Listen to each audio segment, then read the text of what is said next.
Attraction is never owed. It is earned through presence, direction, and self-respect. And I want you to really hear this, not just with the mind, but with the quiet place inside you, the place that knows truth when it's spoken. Because somewhere along the way, many men were taught to believe that wanting someone is reason enough for them to want you back, as if desire alone should open doors, as if longing is evidence of worth. But life doesn't work like that. The heart doesn't work like that, and certainly the spirit doesn't work like that. A woman is not drawn to a man because he wants her. She is drawn to the truth he carries, the way he stands in himself, the quiet certainty that does not shake, even when the world becomes loud. She responds to the one who has direction, not the one who chases validation. And this is where many lose themselves. The moment longing turns into pursuit without grounding. The moment affection becomes desperation. The moment attention turns into self-forgetting. Understand this. The moment you abandon yourself to gain someone else, you teach them that your value is negotiable. You show her that your identity can be bent, reshaped, diminished, just to be close. And the soul does not respect what it can control. It respects what remains true. The heart honors what is rooted. So the real question is not, how do I make her want me? The real question is, have I become a man who is worth wanting? This is not about arrogance. This is not about acting unaffected or playing games. This is about standing in your God-given identity, about remembering who you were before the insecurity, before the disappointment, before the heartbreak that told you you're not enough. There is a version of you that was strong, that was guided, that was whole. And the journey is not about convincing someone to love you. It's about returning to the man you were always meant to be. Presence is not loud. Presence is not forceful. Presence is the quiet awareness of your worth. It is the man who walks into a room without asking for permission to exist. It is the man who can look someone in the eyes and be unshaken by how they look back. It is the man who does not rush, who does not beg, who does not chase, because he knows what is aligned will come, and what is not will eventually fall away. Direction is the difference between wandering and walking. When a man knows where he is going, the world cannot help but respond. Purpose is gravitational. It pulls life into order. When your steps are guided, not by desire, not by hunger, not by fear, but by calling, you become undeniable and self-respect. Self-respect is the altar on which masculine strength is rebuilt. It is saying, I will not shrink myself for love. I will not betray my values for attention. I will not abandon my purpose just to avoid being alone. Because loneliness is not the absence of people. It is the absence of self. But when you return to your identity, your true identity, the one given to you from the beginning, not borrowed from others, not shaped by pain, not built from insecurity, you begin to walk differently. You begin to choose differently. You begin to love the right way. And then something sacred happens. You no longer seek to be wanted, because you have become the kind of man who is worth wanting. A woman does not fall for the one who tries the hardest. She falls for the one who is whole in himself, the one who is not moved by her silence, the one who does not collapse if she pulls away, the one whose identity does not rise and fall with her approval because she can feel it when a man knows who he is. This is not a performance. This is not a technique. This is alignment. So hear me. You do not win love by reaching outward. You win love by returning inward. The journey is not to chase her. The journey is to remember yourself. And when you remember yourself, when you walk in presence, when your life moves with direction, when every step is guided by self-respect, you will not need to convince anyone to want you. They will recognize you. Become the man whose presence speaks louder than his words. A woman does not fall for what you say. She falls for the way you live. And I want you to feel the weight of that, because we live in a world loud with empty promises and fast words. People speak quickly, but they live slowly. They declare loyalty, yet crumble when loyalty requires sacrifice. They speak of love, yet vanish when love demands patience. They talk about purpose, yet abandon it the moment discomfort appears. Words are easy. Words are everywhere. Words cost nothing.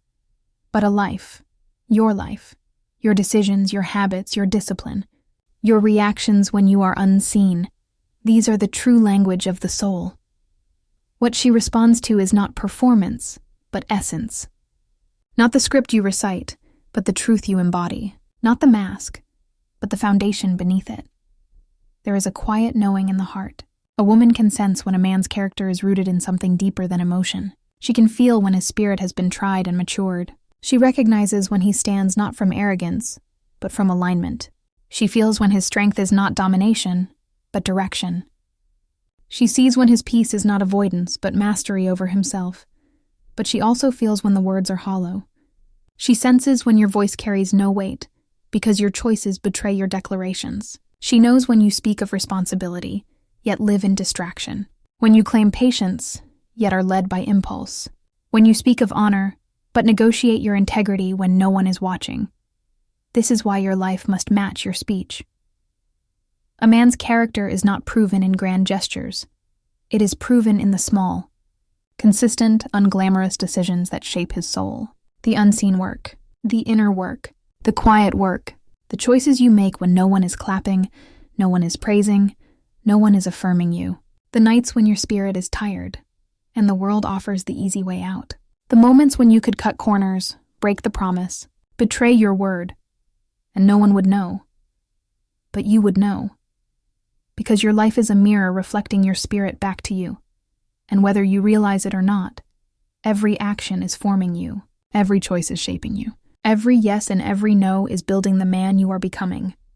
If you want to be respected, you must become respectable. If you want to be trusted, you must live in truth. If you want to be followed, you must have a direction worthy of being followed. This is where your transformation begins. Far too many men want the reward without the refinement. They want the loyalty of a woman, but have not cultivated loyalty within themselves. They want to be chosen, but have not chosen their purpose. They want to be admired, but refuse to build the discipline that makes admiration natural. They want to be seen as strong, but crumble under the weight of their own emotions. You cannot speak your way into becoming the man you desire to be. You must act your way into it. And yes, there is a purpose on your life.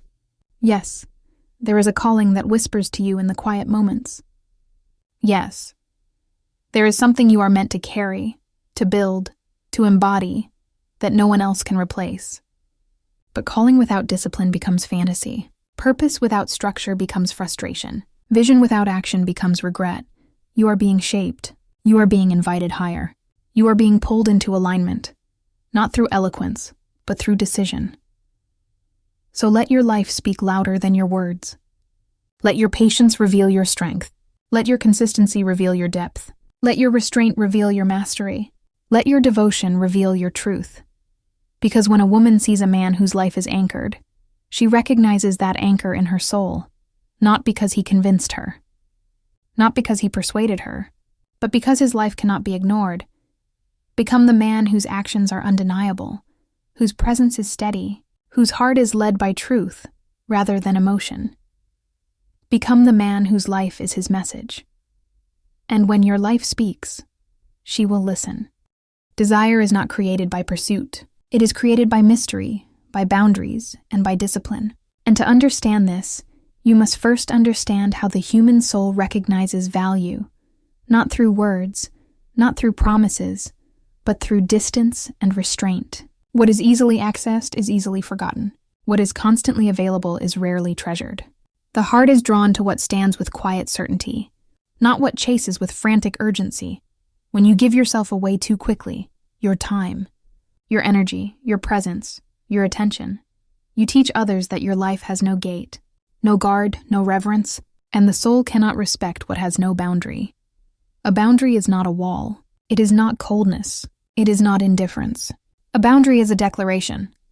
What is within me is sacred, and not everyone has earned access. Mystery is not hiding. It is revealing only what has been honored. There is a depth in you that was never meant to be poured out casually. There is a strength in you that was not meant to be scattered across those who have not proven they can hold it. There is a tenderness in you that was meant to be guarded until it is met with equal depth.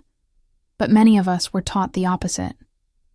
We were told that to be wanted, we must constantly show up, constantly text, constantly reassure, constantly pursue, constantly prove, constantly perform, as if love is earned through exhaustion, as if attention is the currency of connection. Yet the spirit knows the truth. What chases is not valued. What is always accessible is taken for granted. What demands nothing from others will receive nothing in return. So hear this. Your attention is a throne. Whoever you seat there gains influence over your mind, your heart, your spirit. Do not place just anyone upon it. Your presence is not a gift to throw at the feet of those who have not recognized your worth. Discipline is not restriction. It is alignment. It is choosing who you are becoming over who you used to be. It is choosing purpose over impulse, direction over distraction, meaning over momentary comfort.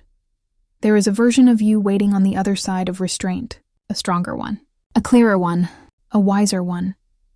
The man who can govern his own desires becomes a force in this world, because desire without discipline leads to attachment, obsession, idolization of another person's approval. But desire tempered with discipline becomes purpose. It becomes the quiet fire that guides you, not the wildfire that consumes you. And understand this. A woman is not drawn to a man who has no control over himself. She does not trust the man who is led by craving. She trusts the man whose hunger bows to his principles. A man who has boundaries is a man who has authority. A man who has mystery is a man who has depth. A man who has discipline is a man who has power. Not power over others, but power over himself. And that is the rarest strength in the world. When you no longer chase, but choose. When you no longer beg to be wanted, but stand rooted in who you are. When you no longer fear losing someone because you refuse to lose yourself. Something shifts. Your presence changes. Your voice carries weight. Your silence becomes meaningful. Your absence is felt. And those who once overlooked you begin to see you differently. Because they can feel that something in you is no longer seeking validation. It is standing in identity. This is the mystery that draws the heart. Not confusion, not emotional games, but the quiet assurance of a man who knows himself. Do not reveal your heart to those who have not shown they can hold it. Do not pour your spirit into hands that were never meant to nourish it. Do not sacrifice your purpose for temporary closeness. Let your life become the sanctuary, not the marketplace. And hear this final truth. When you honor your own soul, others are compelled to honor it too.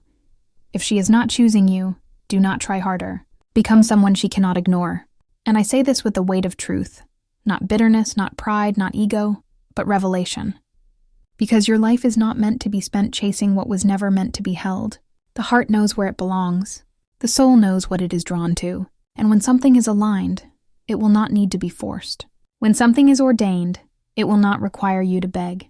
When something is meant, it will move toward you with a grace that does not strain your spirit. But hear this deeply. When you chase, you shift your identity from leader to follower. You place your worth in someone else's hands and ask them to decide whether you matter. The moment you begin to prove yourself, to argue for your value, to plead for attention, you step out of the authority that was always yours. Trying harder does not create attraction. Trying harder does not inspire respect. Trying harder does not awaken love. Trying harder only reveals that you have forgotten who you are. There is a version of you that stands tall, a version that carries quiet confidence, a version that is rooted in purpose, a version that does not look around to see who is watching before he moves, a version that is led, not by approval, but by assignment. That version is still inside you. It has not left. It has not died. It is only waiting for you to come home to it. So the question is not, how do I make her want me? The question is, what have I stopped becoming? Because attraction is not created through pursuit. It is created through becoming, through growth, through transformation. When you rise, everything around you realigns. The right people are drawn to you. The wrong people fall away. The ones who were never meant to stay can no longer hold on. And the ones who are meant to be part of your journey recognize you, not through your words, but through your presence. Let me say it plainly. Your life must expand before your relationships do. If your world is small, your confidence will be small. If your spirit is dull, your presence will be dull. If your purpose is forgotten, your identity will be forgotten. This is the hour to rise, not to chase love, but to rise into purpose. Not to seek validation, but to become the man who no longer needs it. Not to run after someone, but to run after the calling that has been whispering to you in the quiet moments, when the world is silent, and your soul can finally speak. Your work is your gravity. Your purpose is your magnetism. Your growth is your authority. When a man is aligned with his calling, something changes in the atmosphere around him. His voice deepens, not in sound but in meaning. His silence becomes powerful, not cold but steady. His presence begins to shape the room, not through force, but through certainty. He does not need to be noticed. He is known. He does not need to be chased. He is recognized. He does not need to be chosen. He is the choice. But to step into that version of yourself, you must release the fear of losing what was never yours to begin with. You must let go of the craving to be seen. You must stop negotiating with self-doubt.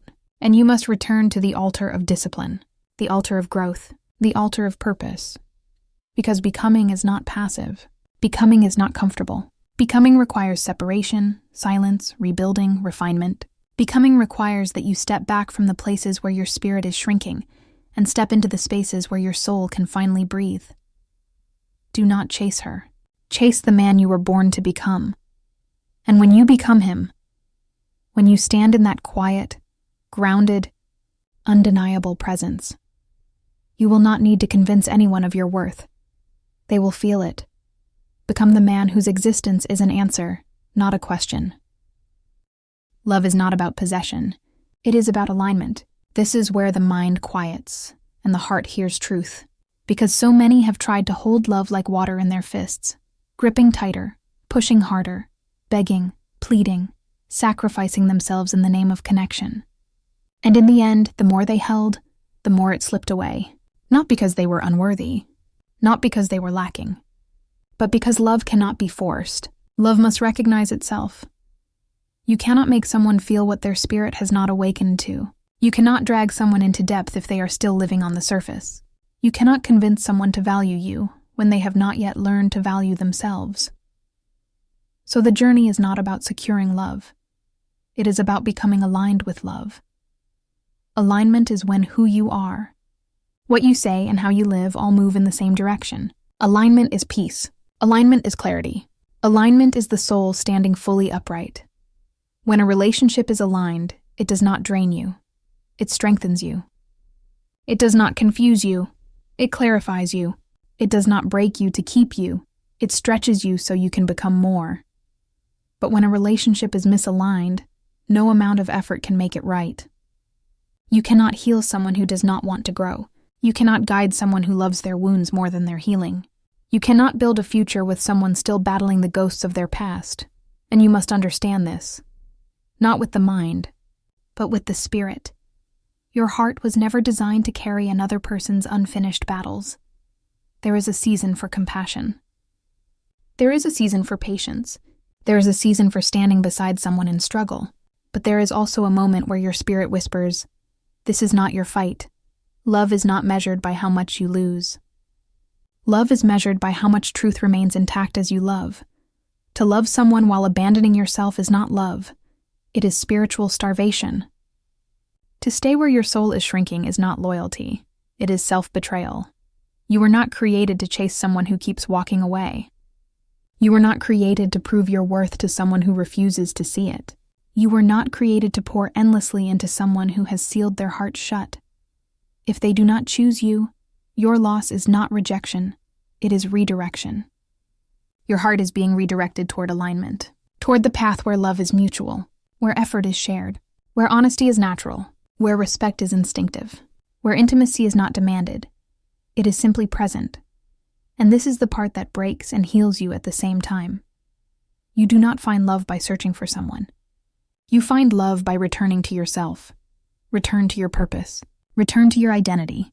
Return to the place inside you that remembers who you are before the disappointment, before the heartbreak, before the fear.